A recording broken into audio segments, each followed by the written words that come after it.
बिस्मिल्लाहिर्रहमानिर्रहीम अस्सलाम वालेकुम डियर स्टूडेंट। इस वीडियो में हम क्लास 9 मैथ की एक्सरसाइज 9.4 का क्वेश्चन नंबर 1 से लेके 4 तक मुकम्मल तौर पे सॉल्व करेंगे।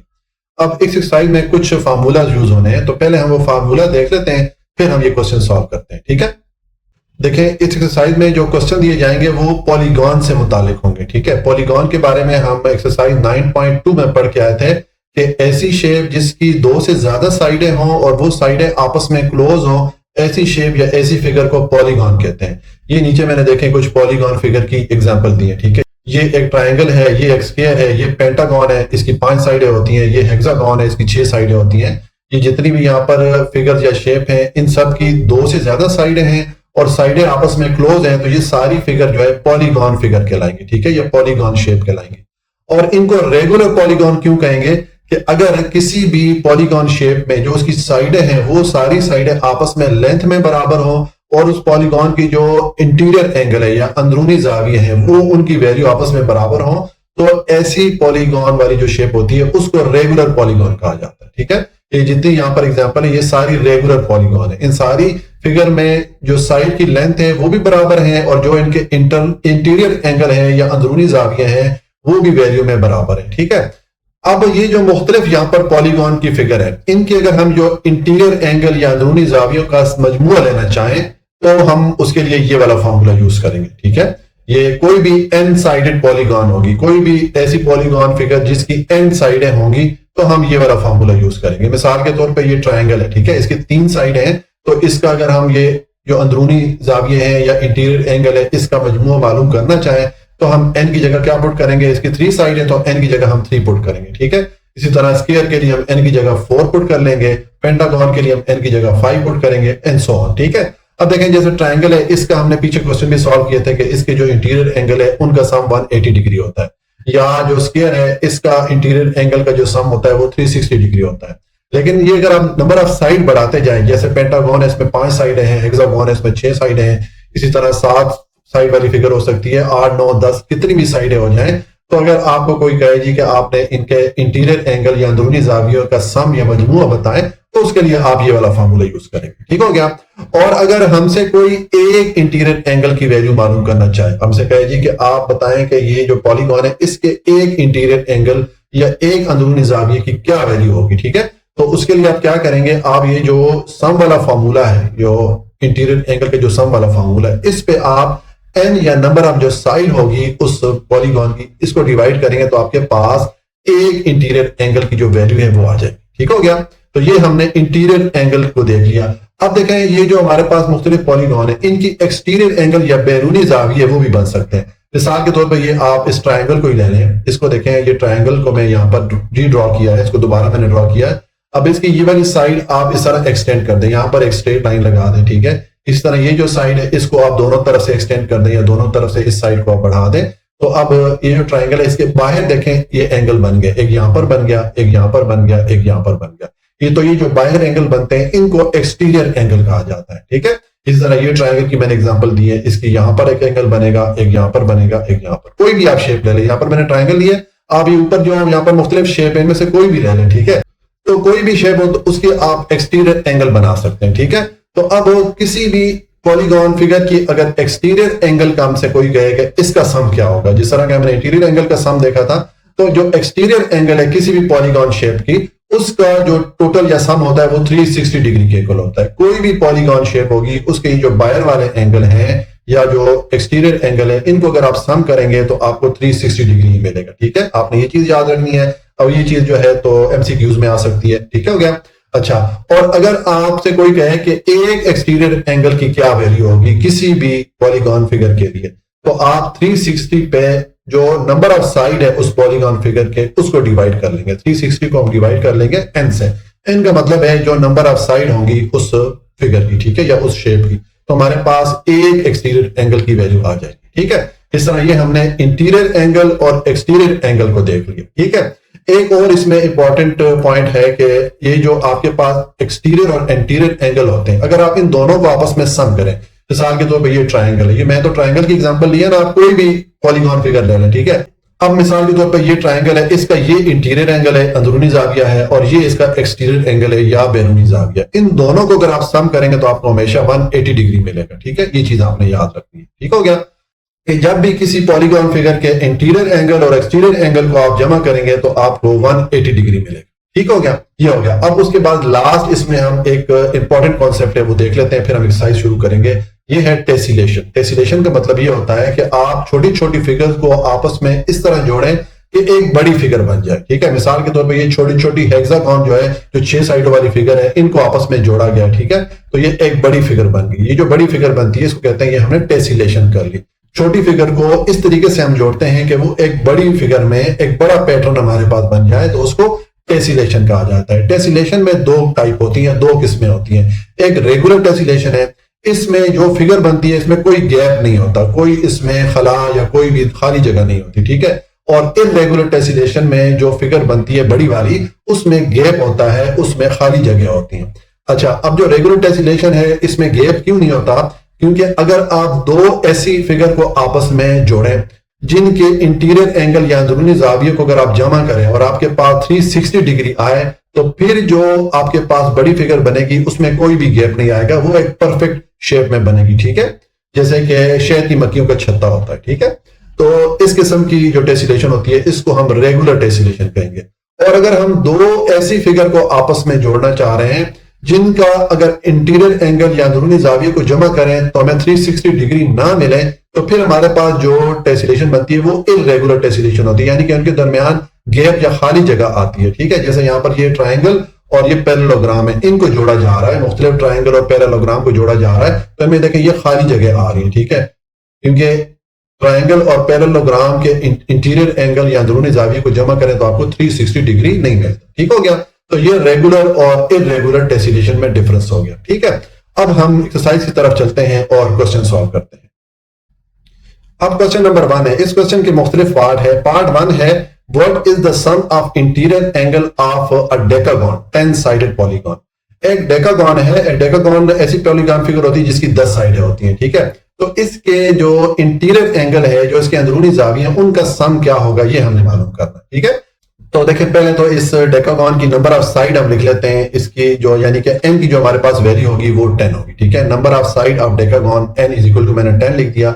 अब हम इसके इंटीरियर एंगल या अंदरूनी जाविये का सम मालूम करेंगे, तो ये फार्मूला अभी हमने थ्योरी में पढ़ा था। ठीक है, ये मैंने फार्मूला पुट किया। अब यहाँ पर n की जगह आप इसकी वैल्यू पुट कर लेंगे 10, और इसको जब आप सॉल्व करेंगे, ये 10 में से 2 माइनस करें 8 आएगा। 8 को आप 180 डिग्री से मल्टीप्लाई करेंगे तो ये 1440 डिग्री, ये आपके पास एक जो डेकागॉन या 10 साइड वाली फिगर होती है उसके सारे इंटीरियर एंगल को जमा करें तो ये आपके पास सम आता है। ठीक है, ये हमारा पार्ट 1 कंप्लीट हो जाता है। पार्ट 2 है, calculate the measure of each interior angle of a regular hexagon. अब एक रेगुलर हेक्सागॉन है, यानी कि ऐसी फिगर है जिसकी 6 साइडें हैं, तो अब इसका हमने एक इंटीरियर एंगल या एक अंदरूनी जाविये की वैल्यू मालूम करनी है। ठीक है, तो ये भी हम अपना अभी फार्मूला देख के आए थे। ठीक है, कि अगर हमने एक एंगल की वैल्यू, इंटीरियर एंगल की वैल्यू मालूम करनी हो तो हम जो सम वाला फार्मूला है इंटीरियर एंगल का, उसको n से डिवाइड कर लेते हैं। ठीक है, अब ये n क्या है? ये जो नंबर ऑफ साइड होती है इस पॉलीगॉन फिगर के, हेक्सागॉन है, इसकी नंबर ऑफ साइड 6 होती है। ठीक है, तो यहां पर मैंने इसकी n की वैल्यू 6 पुट की है। अब इस यहां पर जो 2 जगह पर n आ रहा है, इस जगह पर आप 6 को पुट कर लें और इसको आप सिंप्लीफाई कर लें। 6 माइनस 2 4 हो जाएगा। अब 4 को इस 180 से मल्टीप्लाई करें और उस पर ये 6 डिवाइड करें तो आपके पास 120 डिग्री वैल्यू आ जाएगी इंटीरियर एंगल, यानी कि एक इंटीरियर एंगल की जो हेक्सागॉन वाली फिगर होती है जिसकी 6 साइडें होती हैं, उसका जो एक इंटीरियर एंगल होता है वो 120 डिग्री के इक्वल होता है। ठीक हो गया, ये हमारा पार्ट 2 कंप्लीट हो गया। पार्ट 3 है, what is each exterior angle of a regular pentagon. एक रेगुलर पेंटागॉन है। पेंटागॉन कौन सी फिगर होती है? जिसकी 5 साइडें होती हैं, यानी कि यहां पर हमारे पास n की वैल्यू 5 होगी। ठीक है, तो एक रेगुलर पेंटागॉन या 5 साइड वाली जो एक फिगर होती है या पॉलीगॉन फिगर होती है, उसका एक एक्सटीरियर एंगल की क्या वैल्यू होगी। ठीक है, तो ये हम फार्मूला पीछे पढ़ के आए थे। पहले तो देखें, मैंने जो पेंटागॉन है इसकी साइडें लिख ली, इसकी 5 साइडें होती है, तो n की वैल्यू हमारे पास 5 हो जाएगी। अब हम जो फार्मूला भी थ्योरी में मैंने आपको बताया था कि हम एक एक्सटीरियर एंगल की अगर वैल्यू मालूम करना चाहेंगे तो हम 360 पे n को डिवाइड कर लेंगे, और n की वैल्यू यहां पर क्या है? 5 है। ठीक है, तो n की जगह 5 पुट करेंगे, 360 पे 5 को डिवाइड करें तो ये 72 डिग्री आ जाता है। ठीक है, तो ये हमारे पास एक एक्सटीरियर एंगल या एक जो बैरूनी जाविया होता है रेगुलर पेंटागन 5 साइड वाली फिगर का, उसकी वैल्यू आ गई 72 डिग्री। ये हमारा पार्ट 3 कंप्लीट हो जाता है। पार्ट 4 है if the sum of interior angle of a polygon is 1260 degree, कि अगर एक पॉलीगॉन के अंदरूनी जावियों को अगर सम करें तो हमें ये उसका टोटल मिलता है। How many side does the polygon have, तो वो जो पॉलीगॉन फिगर है उसकी नंबर ऑफ साइड कितनी है, ठीक है, यानी कि यहां पर हमने n की वैल्यू मालूम करनी है, हमें सम ऑफ इंटीरियर एंगल की वैल्यू दे दी गई है, ठीक है।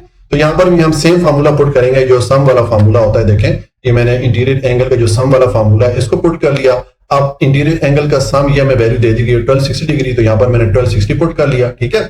अब यहां से हम इस n की वैल्यू मालूम कर सकते हैं। तो पहले तो आप ये 180 को इस तरफ लेके आएंगे तो ये 1260 पे डिवाइड हो जाएगा, इसको डिवाइड करेंगे तो ये 7 टाइम डिवाइड होता है, ठीक है। अब आपके पास ये इक्वेशन बन रही है, तो इसमें हमें इस n की वैल्यू चाहिए, इसको आप एक तरफ रखें, 2 को दूसरी तरफ लेके जाएंगे तो ये 7 में 8 हो जाएगा, प्लस हो जाएगा, ठीक है। तो 7 + 2 करेंगे तो ये 9 आ जाएगा, यानी कि वो जो पॉलीगॉन फिगर है उसकी टोटल जो साइड है वो 9 है, ठीक है। ये हमारा पार्ट 4 कंप्लीट हो गया और इसके साथ हमारा क्वेश्चन नंबर 1 भी कंप्लीट हो जाता है। अब क्वेश्चन नंबर 2 है, इसके लिए आपको ये फिगर बनानी पड़ेगी, ठीक है। इसमें है कि इन अ पैरेललोग्राम ABCD, कि अगर हमारे पास एक पैरेललोग्राम हो, देखें ये मैंने एक पैरेललोग्राम बनाई है ABCD। पैरेललोग्राम कौन सी फिगर होती है? ऐसी फिगर जिसकी अपोजिट साइड आपस में पैरेलल हो। 4 साइडें होती हैं और जो अपोजिट साइड या आपस आमने सामने वाली साइड होती है वो आपस में पैरेलल होती हैं, यानी कि एक चीज में होती हैं। जैसे कि ये 2 साइडें आपस में पैरेलल है और ये वाली 2 साइडें आपस में पैरेलल है, तो ये एक पैरेललोग्राम फिगर है। इसमें हमें ये मुख्तलिफ जो साइडें हैं इनकी लेंथ बता दी गई है। ये जो साइड ए बी है यानी कि ये वाली साइड, इसकी लेंथ हमें 10 सेंटीमीटर बताई गई है, ठीक है, ये मैंने यहाँ पर लिख दी। और साइड ए डी यानी कि ये वाली जो साइड है इसकी लेंथ हमें 6 सेंटीमीटर बताई गई है, तो ये मैंने लिख दी। और जो एंगल BAD है यानी कि देखें BAD, ये जो दरमियान वाला जो पॉइंट होता है यहां पर वैल्यू बन रही होती है। जो 45 डिग्री है ये कहां पर बनेगी? इस पॉइंट ए पे बनेगी। तो ये जो पॉइंट ए है इसकी वैल्यू भी हमें बता दी गई है 45 डिग्री। हमने क्या करना है? कैलकुलेट द एरिया ऑफ ये जो पैरेललोग्राम है ABCD, इसका हमने एरिया मालूम करना है, ये कैलकुलेट करना है। तो देखें जो पैरेललोग्राम का एरिया है उसके लिए ये वाला फॉर्मूला यूज किया जाता है एरिया कैलकुलेट करने के लिए, बेस इंटू हाइट, ठीक है। तो मैंने लिख दिया as we know that area of parallelogram is equal to base into height. अब यहाँ पर हमें बेस और हाइट की वैल्यू चाहिए, तो बेस की वैल्यू तो देखें हमारे पास ये जो AB ये इसकी बेस बनती है, इसकी हमें वैल्यू 10 सेंटीमीटर दी गई है, तो बेस की वैल्यू तो हमारे पास 10 सेंटीमीटर आ जाएगी। लेकिन हाइट की वैल्यू हमारे पास नहीं है, क्योंकि ये वाली जो साइड है ये हाइट नहीं होगी, ये तिरछी साइड है, बल्कि इसकी हाइट कौन सी होती है? अगर हम ये जो पैरेलल लाइन है इनको बिल्कुल इस तरह स्ट्रेट लाइन से अगर मिलाएं तो ये जो लाइन बनती है ये हाइट कहलाती है, ठीक है। तो मैं अगर ये D को इस नीचे वाली जो लाइन AB से यहां पर मिलाऊं तो इस पॉइंट को मैंने E कर दिया, तो हमें ये जो साइड है DE इसकी लेंथ निकालनी होगी, तो हमारे पास ये हाइट की वैल्यू भी आ जाएगी, ठीक है। तो हम इसको पहले निकाल लेते हैं। इसको किस तरह निकालेंगे मैं अभी आपको बता देता हूं। पहले हम ये वैल्यू लिख लेते हैं। देखें बेस की वैल्यू या ये साइड AB है इसकी वैल्यू हमारे पास 10 सेंटीमीटर है, यहाँ पर मैंने 10 सेंटीमीटर पुट कर लिया। और ये जो साइड DE है जिसको हमने H की को रखा है ये हमने मालूम करना, ठीक है। अब ये जो साइड DE है या ये जो हाइट है इसकी वैल्यू हमने जो ट्रिग्नोमेट्री पढ़ी थी चैप्टर 6 में उसकी मदद से मालूम कर सकते हैं, क्योंकि यहाँ पर देखें जब हम ये लाइन लगाते हैं D से पॉइंट E तक तो ये हमारे पास एक राइट एंगल ट्राइंगल बन जाती है। यहाँ पर इसका 90 डिग्री का एंगल है। 90 डिग्री के सामने वाली जो साइड होती है ये हम जानते हैं हाइपोटेन्यूज या भीतर वाली साइड कहलाती है। तो हमारे पास जब राइट एंगल ट्राइंगल हो और उसमें हमारे पास एंगल की वैल्यू भी हो और एक साइड की वैल्यू भी हो, तो हमने जो ट्रिग्नोमेट्री के फार्मूलाज पढ़े थे वो फार्मूलाज यूज करके यहाँ पर ये जो H है या ये जो साइड D है इसकी वैल्यू मालूम कर सकते हैं। तो देखें हमने ये वाला फार्मूला पढ़ा था चैप्टर 6 में, साइन थीटा इक्वल होता है परपेंडिकुलर ओवर हाइपोटेन्यूज के। हमारे पास इस थीटा या एंगल की वैल्यू भी है और ये H या हाइपोटेन्यूज की वैल्यू भी है, तो हम ये परपेंडिकुलर या ये जो H है इसकी वैल्यू मालूम कर सकते हैं। ये जो साइड D है इसकी वैल्यू मालूम कर सकते हैं। तो मैंने सेम देखें यहाँ पर फार्मूला पुट कर दिया, ये साइन थीटा वाला, थीटा की जगह मैंने इसकी एंगल की वैल्यू पुट कर ली 45 डिग्री, ठीक है। और इज इक्वल टू परपेंडिकुलर की जगह क्या हो जाएगा? ये जो साइड DE है इसको मैंने पुट कर लिया और हाइपोटेन्यूज की जगह ये साइड आ जाएगी AD, ये मैंने पुट कर ली। अब वैल्यूज पुट कर लें। साइन 45 अगर आप कैलकुलेटर से कैलकुलेट करेंगे तो ये 0.707 ये वैल्यू आ जाएगी, ठीक है। और DE की वैल्यू आपके पास क्या है? ये आपके पास, इसको हमने H के इक्वल रखा है तो यहाँ पर मैंने H पुट कर लिया और AD की वैल्यू आपके पास 6 सेंटीमीटर है यहाँ पर। मैंने इसकी जगह 6 पुट कर लिया। ठीक है, अब हमें इस एज की वैल्यू चाहिए तो इसको एक तरफ रखें, 6 को दूसरी तरफ लेके जाएंगे तो ये 7.707 से मल्टीप्लाई हो जाएगा। मल्टीप्लाई करेंगे कैलकुलेटर से तो आपके पास ये एच की वैल्यू आ जाएगी 4.242 सेंटीमीटर। अब हमारे पास ये एच की वैल्यू भी आ गई और ये बेस की वैल्यू ऑलरेडी हमारे पास 10 सेंटीमीटर थी।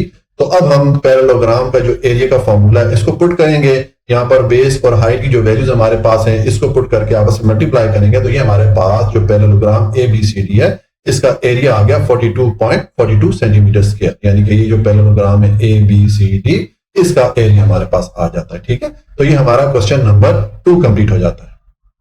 क्वेश्चन नंबर 3 है इन अ पैरेललोग्राम ABCD कि अगर हमारे पास एक पैरेललोग्राम हो ABCD, आपने इसमें ये फिगर बना लेनी है।